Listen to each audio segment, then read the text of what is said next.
아멘.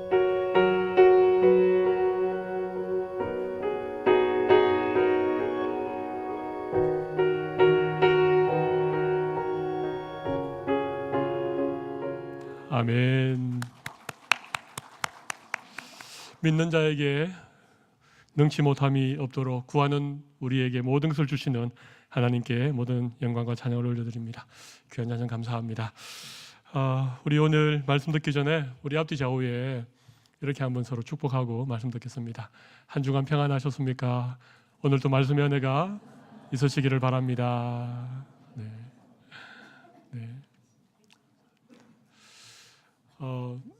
꽤 오래되어진 일인데 제가 한번 중국을 사역 때문에 방문할 기회가 있었습니다. 장춘이라고 하는 그 동북 삼성 가운데 길림성의 주도가 장춘인데 장춘 공항에 내려서 백두산 아래쪽에 있는 장백이라고 하는 조그만 조선족 자치 현으로 사역하러 간 일이 있습니다. 우리는 백두산이라고 하지만 중국에서는 장백산이라고 합니다.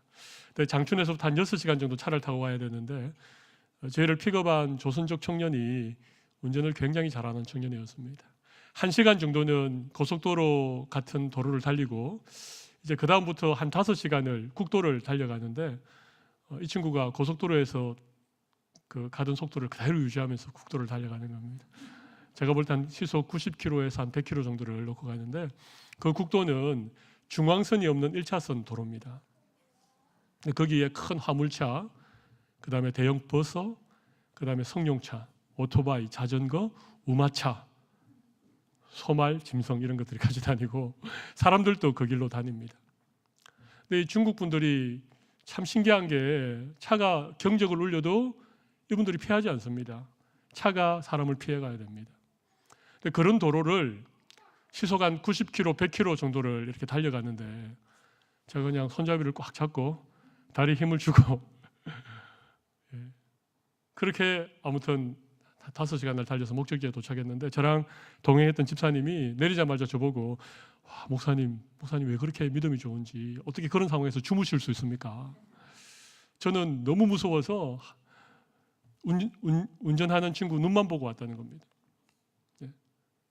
제가 집사님 제가 잔 게 아니고요.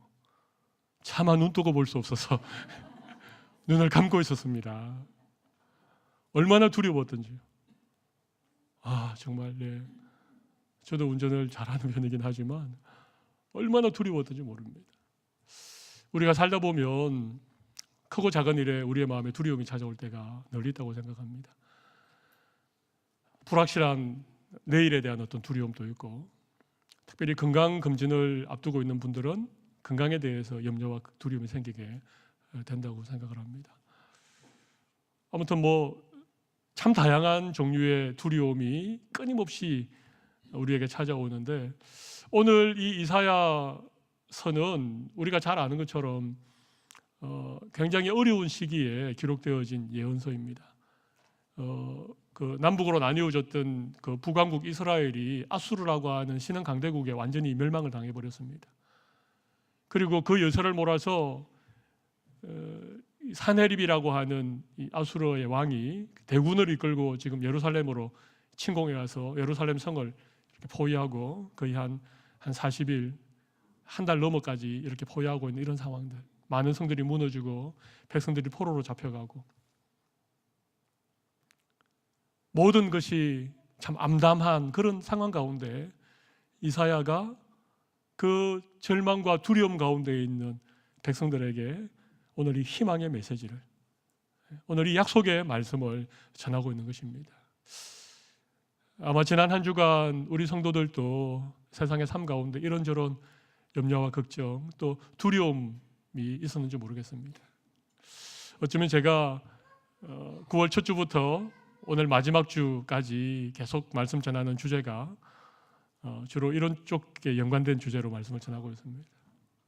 솔직하게 좀 말씀드리면 이 낯선 땅에 와서 열심히 적응하고 있는 저에게 이 말씀이 꼭 필요하기 때문에 저의 말씀을 여러분에게 전하는지도 모르겠습니다.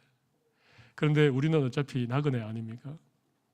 우리의 영원한 본향인 천국을 떠나 이 세상을 나그네처럼 살아가고 있는 한 치 앞을 알지 못하는 두려움이 많은 세상 가운데 우리가 살아가고 있기 때문에 오늘 이 말씀이 우리 모두에게 주시는 하나님의 신실한 약속의 말씀이 저는 된다고 생각합니다. 우리에게 두려움이 생기는 이유가 있습니다. 그것은 오늘 본문 1절에 보면 우리에게 두려움이 생기는 이유를 우리에게 잘 말씀해 주고 있습니다. 1절 맨 마지막에 보면 너는 내 것이다.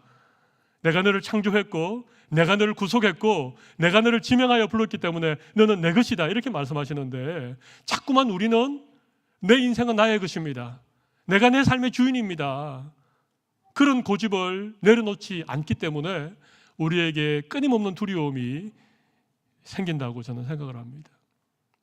사랑하는 성도 여러분, 나는 주님의 것입니다. 내 인생의 주인은 내가 아니고 하나님이십니다.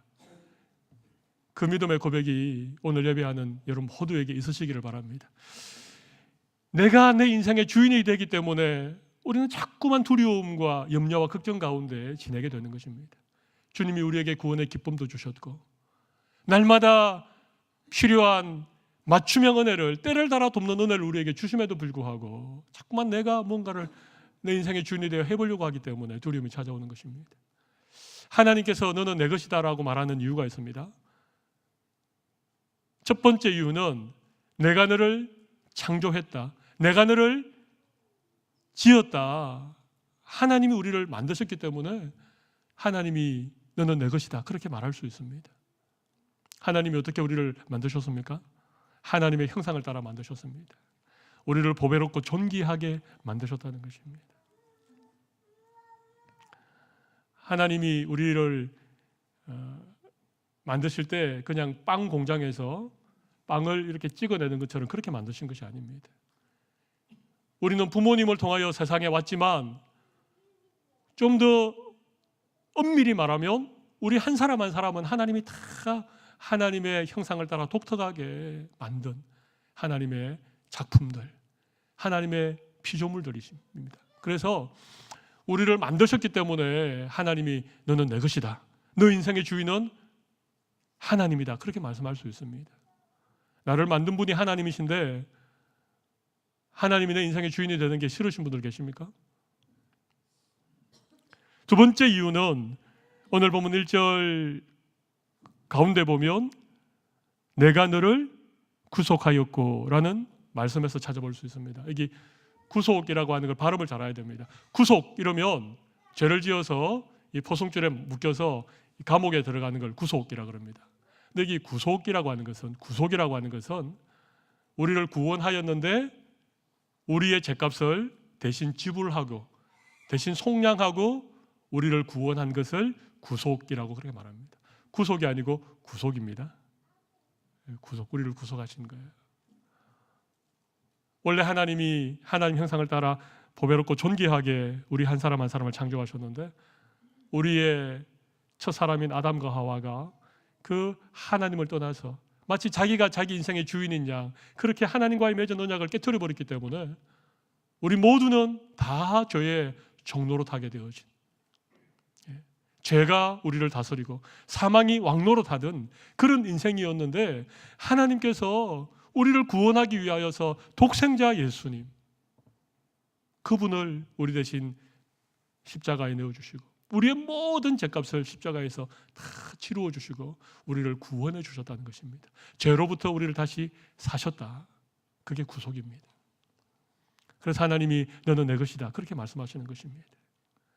불만 있으십니까? 하나님께서 너는 내 것이다 그렇게 말씀하셨는데 아니요 하나님 그렇게 하지 마세요. 저는 제 인생을 제가 책임지고 싶습니다. 그렇게 할 수 없다는 것입니다. 우리를 창조하셨고 우리를 예수님의 피값으로 구원하셨기 때문에 우리는 주님의 것입니다. 이 귀한 믿음의 고백이 여러분 모두에게 있으시기를 바랍니다. 또 한 가지 이유가 있습니다. 마지막 세 번째 이유가 무엇인가 하면 오늘 본문 1절 맨 마지막에 보면 내가 너를 어떻게 하였다고요? 지명하여 불렀나니 너는 내 것이. 여기 지명이라는 말은 한 사람 한 사람의 이름을 꼭꼭 집어서 불러주셨다는 것입니다. 철우야 너는 내 것이야. 누구누구야 너는 내 것이야. 1절을 다시 한번 보십시오. 1절에 보면 야곱을 부르는 이름이 두 가지가 나옵니다. 하나는 야곱아 이렇게 부르고 또 한 번은 뭐라고 부르십니까? 이스라엘아. 여러분, 이스라엘이 사람 이름일까요? 나라 이름일까요? 사람 이름도 되고 나라 이름도 됩니다. 원래는 야곱이었죠. 야곱은요, 태어날 때부터 형님 발꿈치를 잡고 자기가 먼저 나가겠다고 막 때를 썼던 욕심이 많은 그런 사람이 야곱 아닙니까? 형님의 장자권이 너무 탐나서 팥죽 한 그릇을 형한테 주고 형의 장자권을 자기가 사고 눈이 어두운 아버지를 속여서 장자의 축복을 가로챘던, 그리고 형이 무서워서 멀리 외삼촌의 집 라반의 집으로 도망갔던, 그리고 거기서도 정말 악착같이 열심히 살아가지고 아내들도 얻고 자녀들도 얻고 수많은 재산을 모아가지고 다시 이제 고향 쪽으로 돌아오지 않습니까? 그런데 그가 돌아오는 길에 어떤 소식을 접하게 되는데 그의 형 에서가 군대를 거느리고 강 너머에 자기를 기다리고 있다는 얘기를 듣게 되는 거죠. 그러니까 이 야곱이 막 마음이 녹아가지고, 야곱이 원래 이 머리가 좋은 사람이니까 어떻게 하면 이 형님에게 이 복수를 당하지 않을까. 그래가지고 아무튼 재산을 두 대로 나누어서 보내고 가축을 보내고, 그리고 맨 마지막에는 이 자녀들과 아내들을 보내고 선물을 보내고, 그리고 이제 진짜 홀로 남은 것입니다. 모든 것을 다 떠나보내고 그 야복 강가에 홀로 남아 있는 그 밤에 하나님께서 야곱을 찾아오시죠. 그리고 그 천사가 야곱과 더불어 씨름하지 않습니까? 끝까지 나를 축복하지 않으면 보내줄 수 없습니다. 그러는 이 야곱의 이 엉치뼈, 환도뼈는 이 대퇴부 엉치뼈를 말하는 겁니다. 그걸 탈골시켜서 이렇게 야곱을 축복하시면서 하나님이 야곱에게 주신 새로운 이름, 그게 이스라엘입니다. 내가 다시 너를 야곱이라 부르지 아니하고 이스라엘이라 부르리라. 야곱에게 주신 새로운 이름. 지금까지는 너가 너 인생의 주인이 되어서 악착같이 남의 것을 빼앗아서라도 그렇게 살아왔지만 오늘 이후로 너는 새로운 이름 이스라엘로 너를 부르겠다. 그래서 여러분, 이 야곱에게서 난 12아들, 이 12아들들이 이스라엘의 12지파를 이루게 되고, 야곱의 새로운 이름인 이스라엘로 이 민족, 아브라함의 후손, 하나님의 택하신 백성들의 이름을 이스라엘로 하나님이 지으신 것입니다. 그러니까 하나님께서 내가 너를 지명하여 불렀다라고 하는 것은 야곱에 대해서 하나님이 잘 아신다는 것입니다. 야곱의 그 과거도, 야곱의 현재도, 야곱의 앞으로 살아갈 미래의 모든 것도 하나님이 다 아신다는 것입니다. 그래서 하나님이 야곱아 이렇게 부르기도 하고 이스라엘아 이렇게 부르기도 하는 것입니다. 하나님이 우리를 너무너무 잘 아십니다. 내가 나를 아는 것보다도 하나님이 나를 더 잘 아십니다. 우리는 우리 자신에 대해서 모르는 게 너무 많습니다. 너무 많습니다. 여러분, 내 속에 위장이 어떻게 생겼는지 보셨습니까? 여러분의 소장이 어떻게 이렇게 감겨져 있는 거 보신 일이 있으십니까? 근데 하나님은요, 우리의 장부를 지으신 분이라고 시편 139편에 말씀하고 있습니다. 우리를 지으심이 신묘막측하다. 예레미야 1장에 보면 너가 모태에 있기 전에 내가 너를 알았고 너를 구별하였다. 하나님이 우리를 너무너무 잘 아신다는 것입니다. 하나님이 나를 나보다 더 잘 아시는 것이 좋으십니까? 그러면 고개를 끄덕여 보십시오. 하나님 나를 너무 잘 아시는 게 너무 좋다. 너무 은혜스럽다. 근데 하나님이 나를 아는 게 좀 부담스러워요. 하나님. 너무 나를 잘 아는 거 저는 좀 싫습니다. 그냥 저 좀 내버려 두세요. 혹시 그런 마음이 있으신 분 계십니까? 그런 분은 고개를 끄덕이지 마십시오.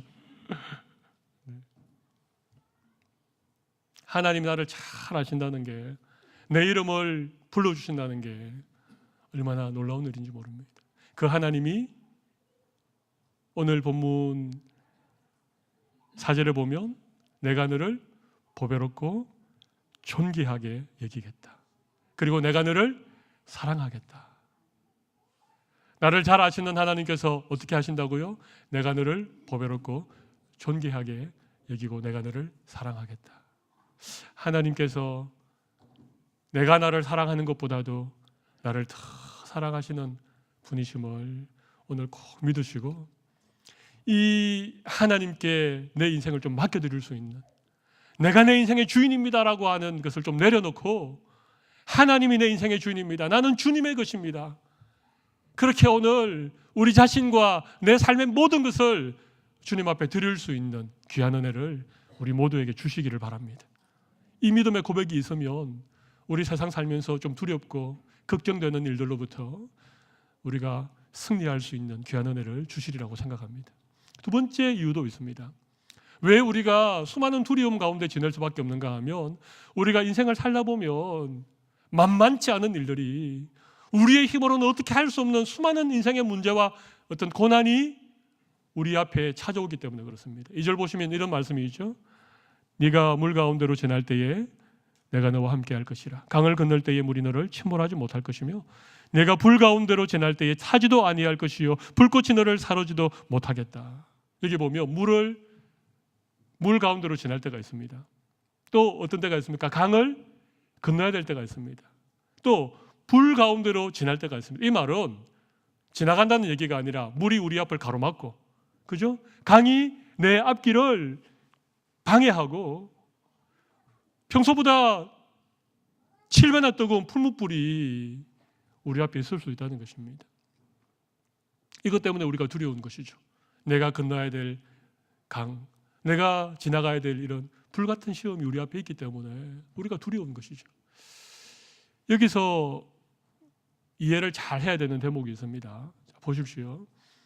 내가 너를 창조하였고 내가 너를 구속하였고 내가 너를 지명하여 불렀나니 너는 내 것이라. 내가 너를 보배롭고 존귀하게 여기며 내가 너를 사랑하겠다라고 하신 하나님께서 왜 우리 인생에 이런 물 같은 강 같은 이런 고난을 우리 앞에 두느냐 하는 것입니다.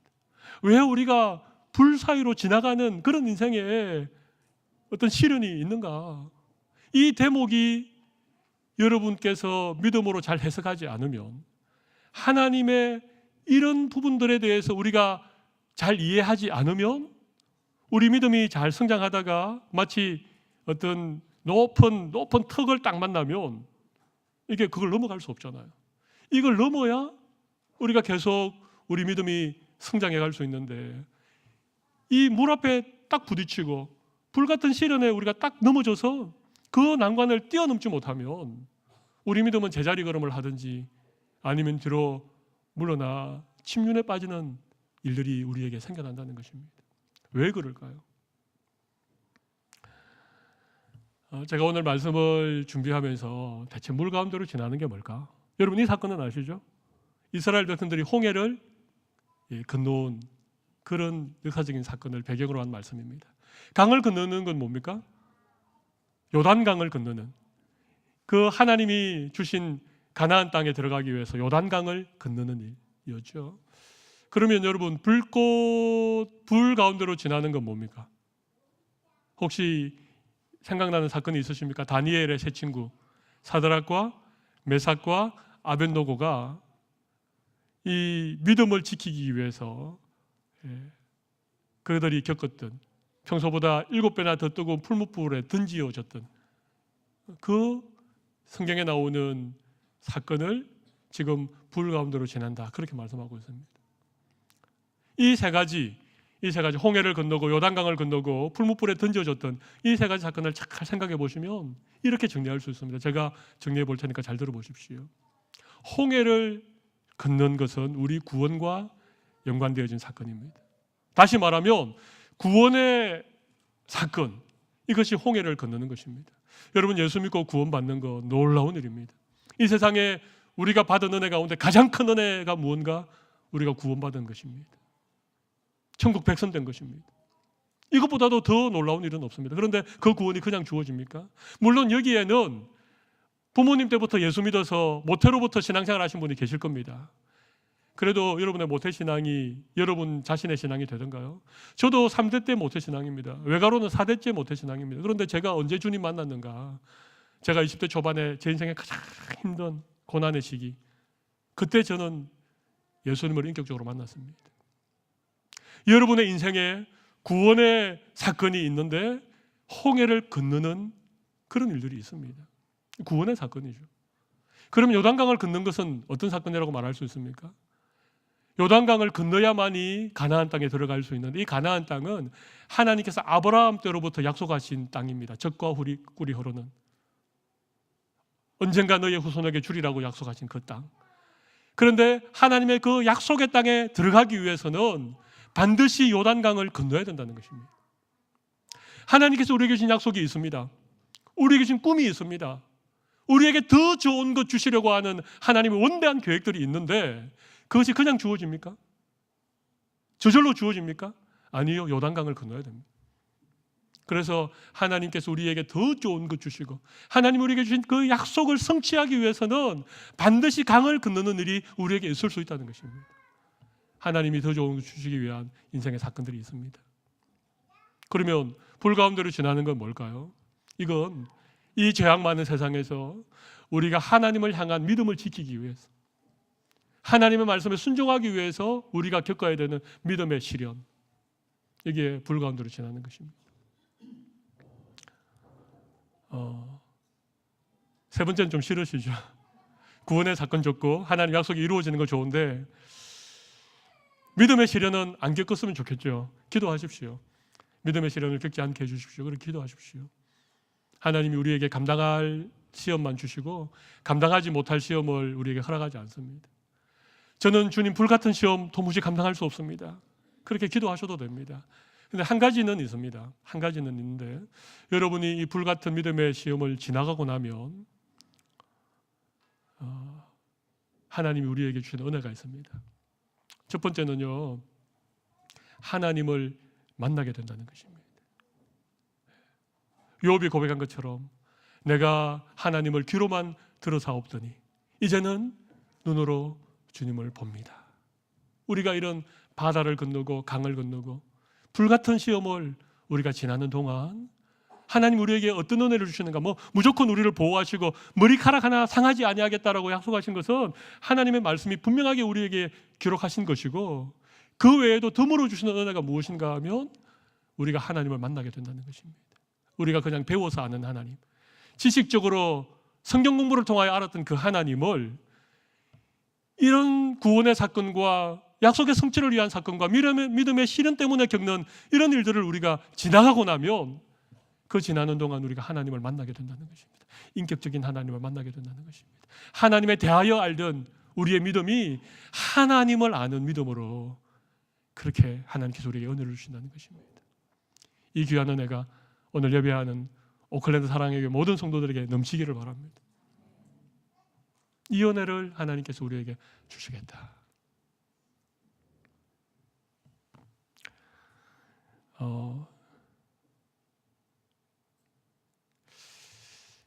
여러분 하나님 만나셨습니까? 하나님을 인격적으로 여러분 만나셨습니까? 아직까지 하나님을 인격적으로 만나지 못한 분들이 혹 이 자리에 계시다면 정말 간절하게 바라옵기는 여러분 주님 꼭 만나십시오. 하나님을 인격적으로 만나고 그 하나님을 알아가는 그 기쁨은 이 세상에 어떤 것과도 견줄 수 없는, 그 어떤 것과도 바꿀 수 없는 참된 기쁨입니다.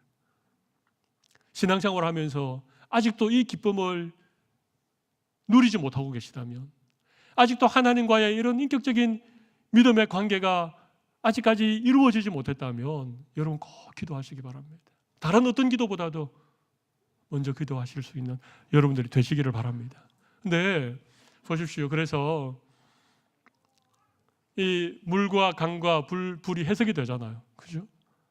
내 인생에 물 같은 그런 고난, 강을 건너야 되는 이런 인생의 어떤 난관, 불 같은 시련, 이런 것들이 이 과정들을 우리가 지내야만이 되는데 하나님 나와 함께 하셔서 완벽하게 우리를 보호해 주실 것이고 또 이 과정을 통하여서 정말 하나님을 만나게 되는 이 은혜를 우리가 누리게 될 것을 우리가 알고 그것을 믿고 그것을 기대하면 우리의 삶에 어쩔 수 없이 찾아오는 수많은 이런 인생의 고난 앞에 우리가 좀 더 믿음으로 그렇게 감당하고 어떤 두려움이나 세상의 그런 염려로부터 믿음으로 우리 자신을 지킬 수 있는 귀한 은혜를 하나님 우리 모두에게 주실 줄로 믿습니다.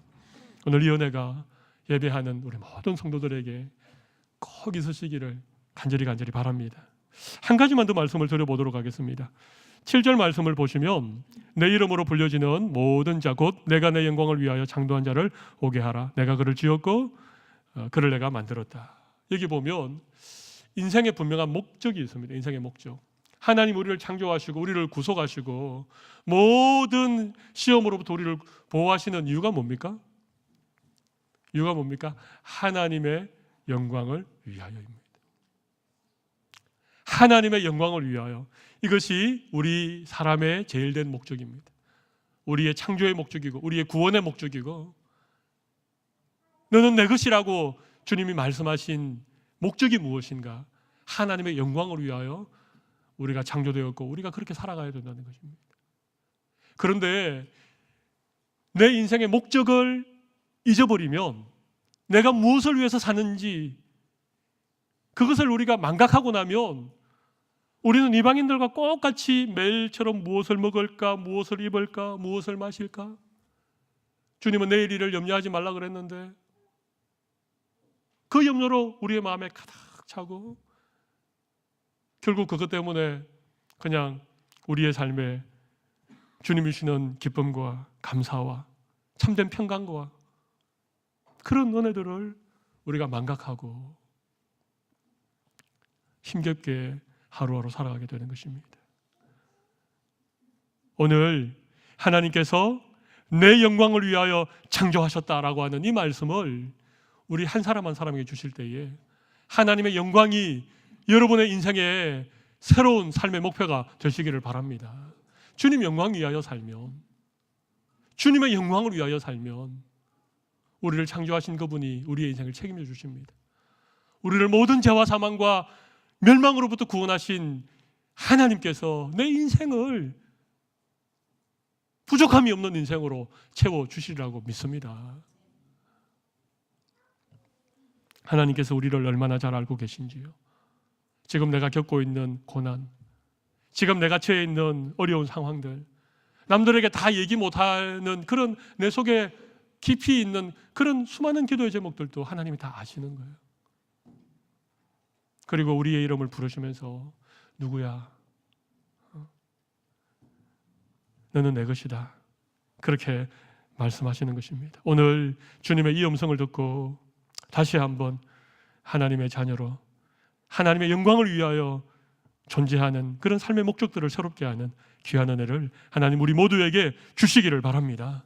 그래서 이 믿음 가지고 이번 한 주간 세상에서 좀 여러분 기쁘고 즐겁고 감사하고 주님의 영광이 되는 삶 그렇게 사시면 좋겠습니다. 그래서 또 한 주간 믿음으로 승리하시고 오늘 주일 예배의 영광을 우리의 삶의 예배로 그대로 이어가면서 다음 주일 우리 또 만날 때에 우리 해와 같이 빛나는 얼굴, 주일날 이 교회 마당만 밟아도 이 예배당에 들어와 앉기만 하여도 우리의 심령의 모든 짐진 것 다 주님 앞에 내려놓고 기뻐 뛰며 주님 즐거워하고 주님 찬양하고 또 주님으로부터 주시는 힘과 은혜를 공급받고 또 한 주간을 승리하는 이런 삶이 여러분에게 계속해서 지속되어지고 반복되는 그런 은혜 우리 모두에게 주시기를 바랍니다.